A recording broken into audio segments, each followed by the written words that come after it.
This panel is called Planetary Protection Issues in Space Exploration. Our speaker today is Athena Kostanis from Paris Observatory CNRS, and she's the Director of Research. And I'm giving the floor to Athena. Hello, good morning. I hope you can all hear me well, and thank you very much for joining this panel.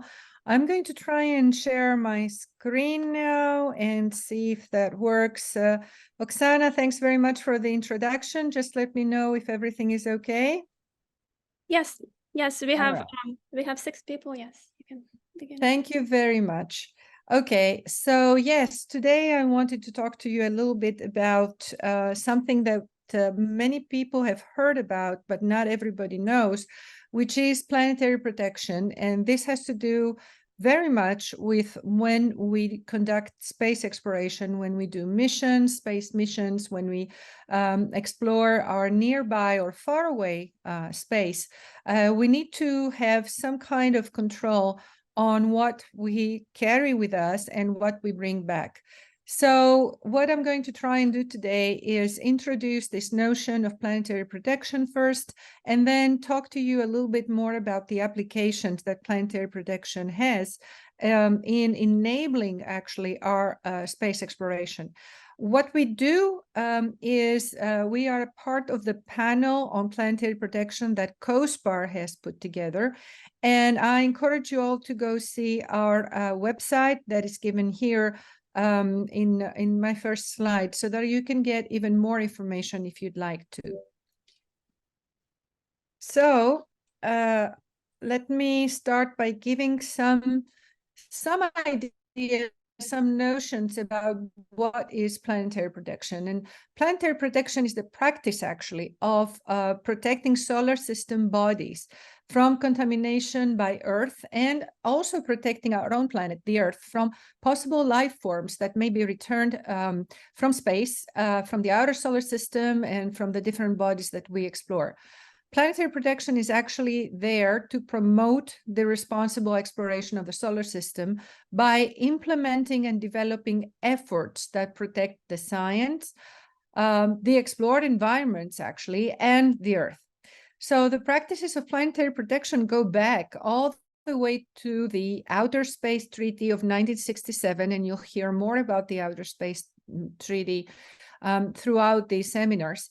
But that treaty in 1967 is ratified actually today by more than 100 states.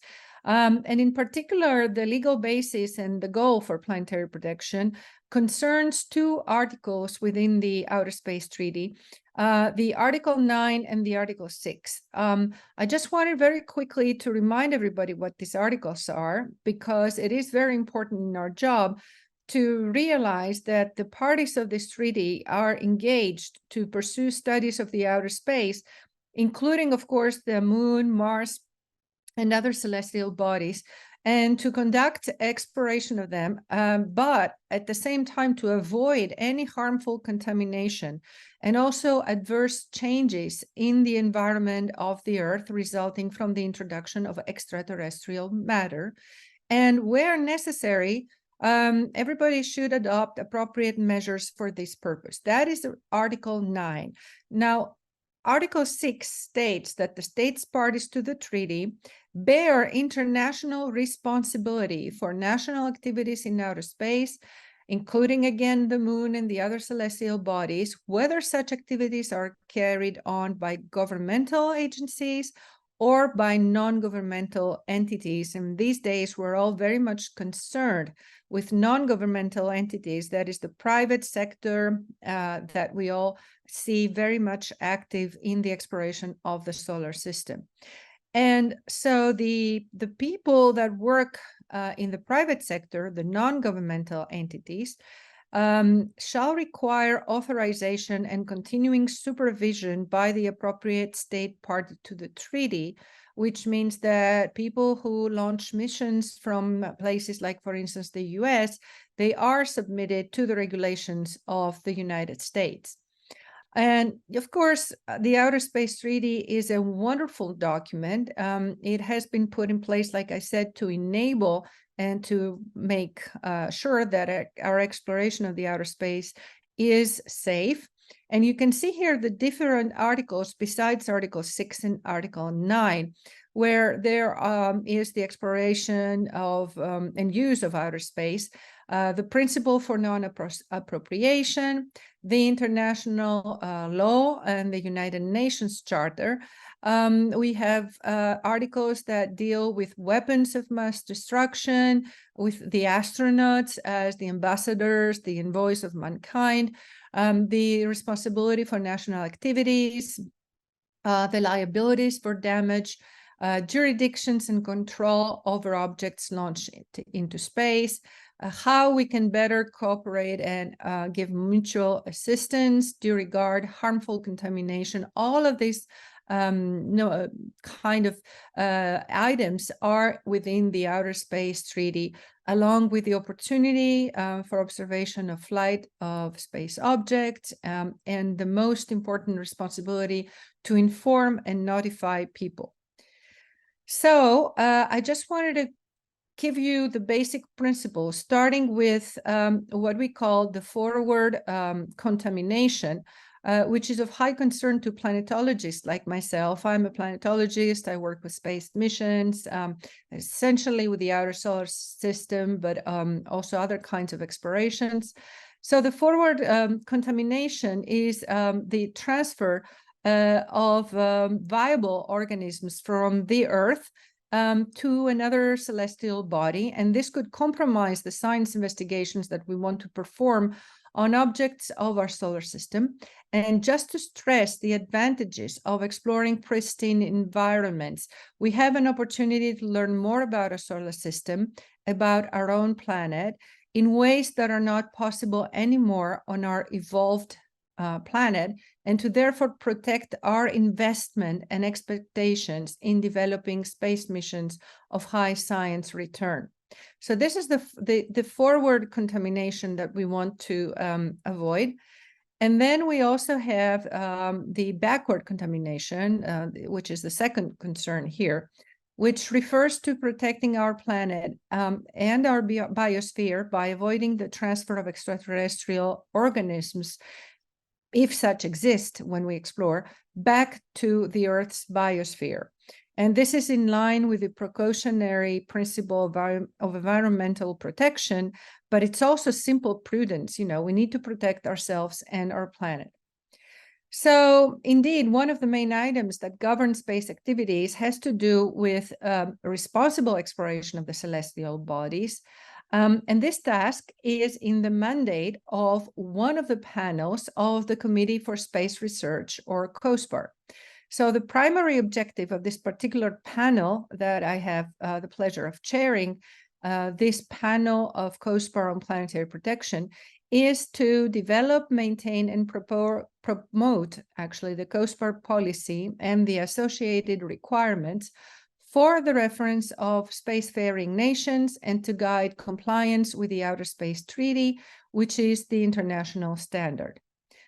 So let me remind again everybody of the statement shown here, which is the statement that we take care of in the panel for planetary protection that COSPAR has put together, which is that we need to carefully control forward contamination of other worlds by terrestrial organisms and organic materials carried by spacecraft in order to guarantee the integrity of the search and study of extraterrestrial life, if it exists, and also rigorously preclude backward contamination of the Earth by extraterrestrial life or bioactive molecules in returned samples, for instance, from habitable worlds, in order to potentially avoid the harmful consequences for humans and the Earth's biosphere. So all of this is achieved via the establishment of several categories that identify the needs for reporting to COSPAR, depending on the organics carried on the mission and the target. But let me stress that the COSPAR policy is always based on the most recent scientific knowledge, and it strives to enable a sustainable and safe exploration, taking on board the most updated findings. So we communicate and exchange during our meetings with the space agencies, the scientific community, and of course, the private sector. So note that it is not the purpose of the panel to specify the means, the way by which the different countries adhere to the COSPAR planetary protection policy. This is reserved to the engineering judgment of the organization responsible for the planetary mission, subject, of course, to certification of compliance with the COSPAR planetary protection requirements by the national or international authority responsible for compliance with the United Nations Outer Space Treaty. So just a quick picture of the COSPAR panel on planetary protection that I'm chairing, and I'm a planetologist, as I said. Today we have 24 members that represent space agencies and experts from the scientific community. You see the names of my vice chairs there, and you see that we actually currently have about 20 space agency representatives. All the major space agencies are there, and we also have an equally balanced number of scientists, as well as 3 ex officio members from the U.S. National Academy of Sciences, Engineering, and Medicine, another one from UNUSA, and the representative of the COSPAR Committee on Industrial Relations.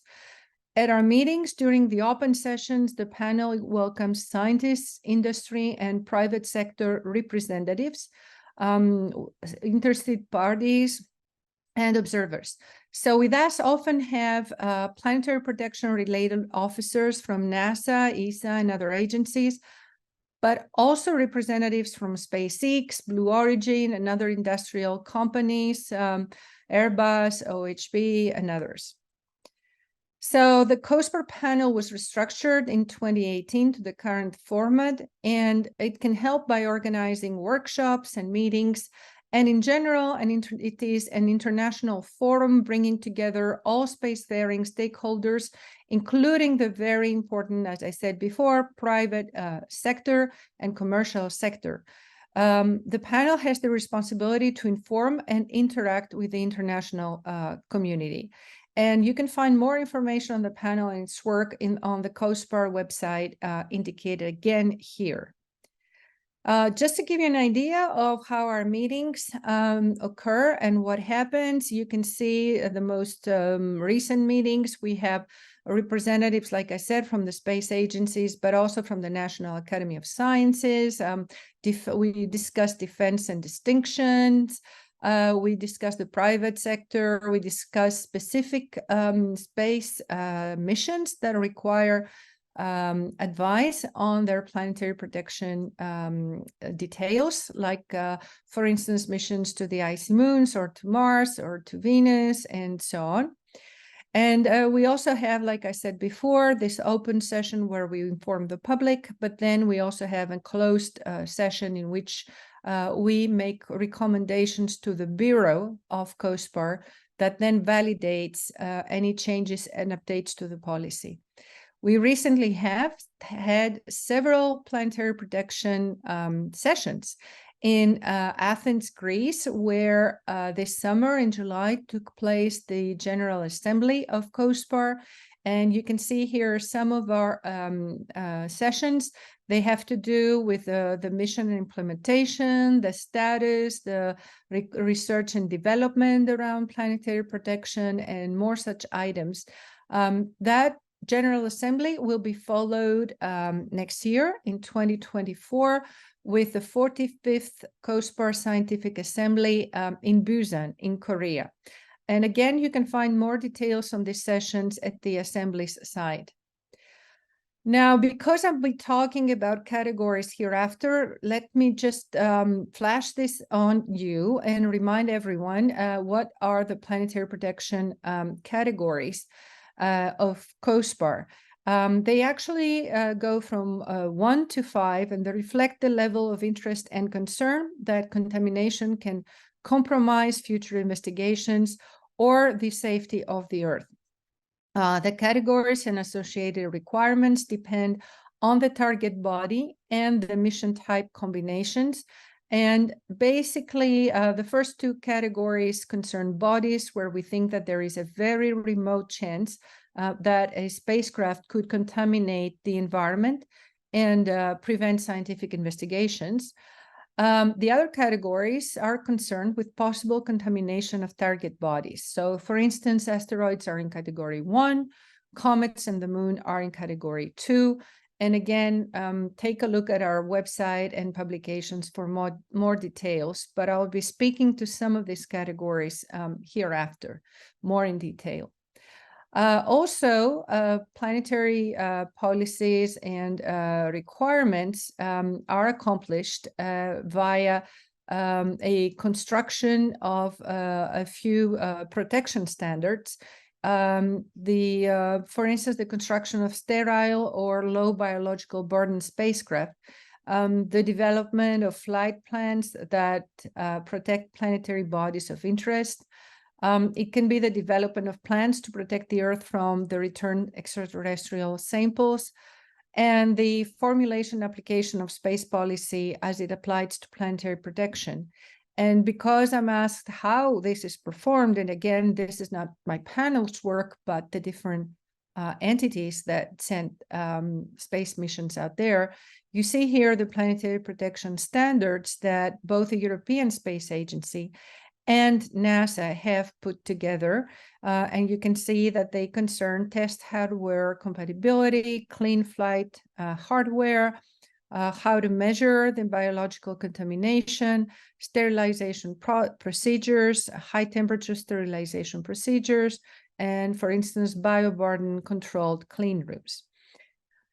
So all of this is to, as I said before, enable space missions. And you can see here a picture of the current planetary fleet in our solar system, where we have lots of missions, and many of these missions explore worlds with significant concern for planetary protection.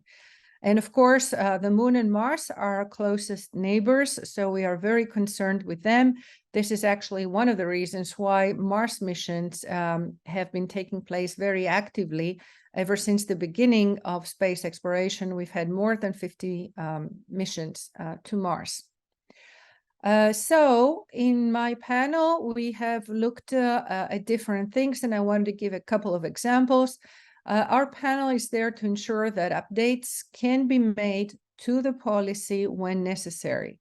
So in the past, we made quite a few innovative amendments to the policy to keep up with the fast developments in space exploration. For instance, in 2020, the panel adopted the COSPAR Planetary Protection Policy with an update of the requirements for the icy moons, Europa and Enceladus, which is relevant and timely since the discovery of ocean worlds and the upcoming missions to the Jovian and Saturnian systems require a lot of attention. And another case was brought to our attention by the managers of the JAXA-led the Japanese Martian Moon Explorer mission, which will fly in 2024 or 2026, about which you heard, yes, perhaps, or you have seen their website, where we issued a special categorization for an unrestricted Earth return, since the study showed that the samples returned from Phobos, which is actually the target of this mission, would not present a threat for the Earth's biosphere. And this was actually published, as you can see here, in a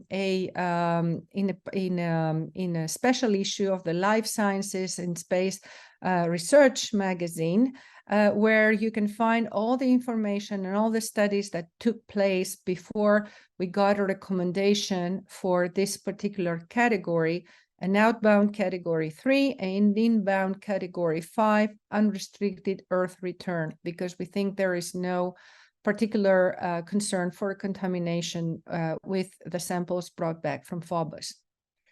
Now, we looked at the moon recently, which was in the past category 1, and then with the discoveries in the 2000s that indicated ice deposit present in the permanently shadowed regions, the PSRs on the moon, and that they could represent a layered record of solar system history. The moon was recategorized category 2, which means there is significant interest relative to the process of chemical evolution and the origin of life, but where there is only a remote chance that contamination carried by a spacecraft could compromise future investigations. So for all lunar missions until very recently, organic inventory was requested, full organic inventory. But then we recently looked at the requirements for lunar missions, and we looked at the requirements for documentation and for organic inventory. And we consulted actually the community in 2020 and 2021 in view of a renewed interest for lunar exploration with all the new robotic projects, which will hopefully allow for sustainable human presence perhaps in the future and return some quite important scientific knowledge on the Earth-Moon system, for example. We updated the policy so that the new policy that was published now in the Space Research Today number of August 2021, and you can also find on our website, stipulates that for all orbiters and flyby missions, there is now no need to provide the full organic inventory. The moon remains in category 2, but with two new subcategories for landed missions on Mars. Also, just for landers now, these categories are such that requirements were relaxed for missions to almost all places on the moon with requested material inventory limited to organic products that may be released into the lunar environment by the propulsion system, while full organic inventory, solid and volatiles, is now required for missions to the surface of the moon whose nominal mission profile access PSRs and the lunar poles, in particular at latitudes northern of about 70 degrees south, southwards of 70 degrees south, and northwards of 86 degrees north. So again, I want to stress that planetary protection is not there to prohibit anything. Landing on the moon is allowed everywhere, but we are doing it in a responsible, safe, and sustainable way to enable exploration. Remote chance implies the absence of environments where terrestrial organisms could survive and replicate, but still the moon offers a lot of opportunities to investigate scientifically. So we protected the regions that we thought were most important.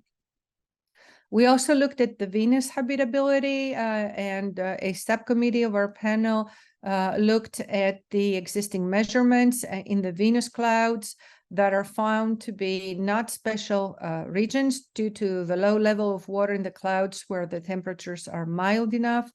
Life as we know it would not be able to replicate there, even if there were nutrients available. So the recommendation to the panel that actually found its way in a paper that I recommend to everybody to read here is that there is no need to change the category, the current category for Venus. The environmental conditions in the Venusian clouds are orders of magnitude drier and more acidic than the tolerated survival limits of any known terrestrial extremophile organism. For more information, you can look at this paper here. And in the future, I wanted to point out to everybody that we have more items for consideration. As I said before, the COSPAR Planetary Protection Policy is a living document where we are going to be looking at Martian robotic and human exploration more, and also look at the icy moons of the giant planets. And we invite every time community input on science findings and research reserves regarding recent reports and focused conferences. So please, the whole community is welcome to our open sessions. You can find all the information on our website. I have more slides here, but I would just like to finish by saying that involving the scientific community, all the new research is something very important for our work. And places like the icy moons and Mars are places and objects that we really need to take very much care of. Missions like the Mars Sample Return also will return to us information that we will have submitted to a protocol that will not endanger our own planet. So with that, I would like to stop here and give you back the floor, Oksana. Thank you. Thank you so much, Athena, for the presentation. If anybody has any questions, please type them in chat, and we have about 5 minutes to answer them. Okay, I can see something. Space mining. I see a question from Melissa West on space mining. Let me stop sharing my screen. And I can just say that space mining is obviously of concern to us. We are following very closely what is happening in particular on the moon. As I said before, anything that goes to the moon to do the space mining will have to be sterilized. And we'll have to take very good care if it is near the poles. The interest of the lunar poles is that that's where you find most of the water. So obviously people want to go there because mining, if there is water and they can extract oxygen and hydrogen and other places where they can extract metal is important.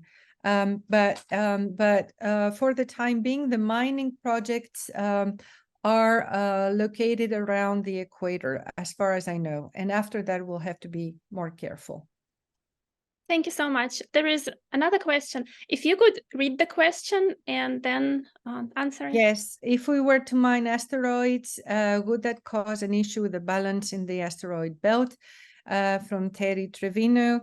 So if we were to mine asteroids, it would cause a lot of issues. Now, this is not part of the planetary protection considerations because, as I said before, asteroids are in category 1. So we're not concerned that there is contamination there.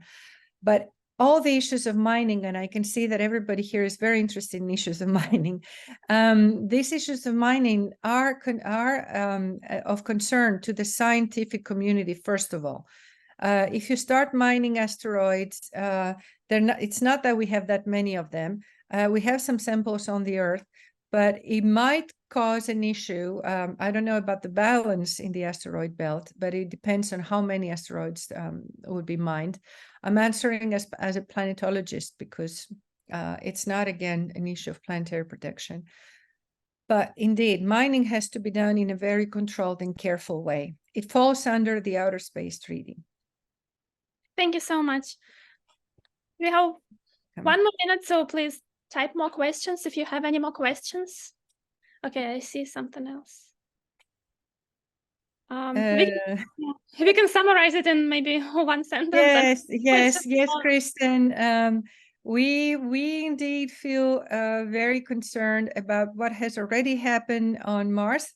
And again, the samples that we will bring back with Perseverance and other space missions will tell us more about where Mars stands today. But again, Mars is similar to the moon. We're very much interested in the poles because that's where water ice and CO2 ice can be found on Mars. And so far, there hasn't been very much contamination of the poles of Mars. So we're hoping that our requirements and restrictions there will help with your concern about how to not compromise this environment. That's very much planetary protection. Thank you. Thank you so much, Athena. And that brings this session to an end. Thank you. I see another chat. Let me see. What is... Thank you very much for your kind comments. And again, I hope if anybody is interested, don't hesitate to contact us at the panel, please, and see our website. Thank you so much. Goodbye. Thank you all.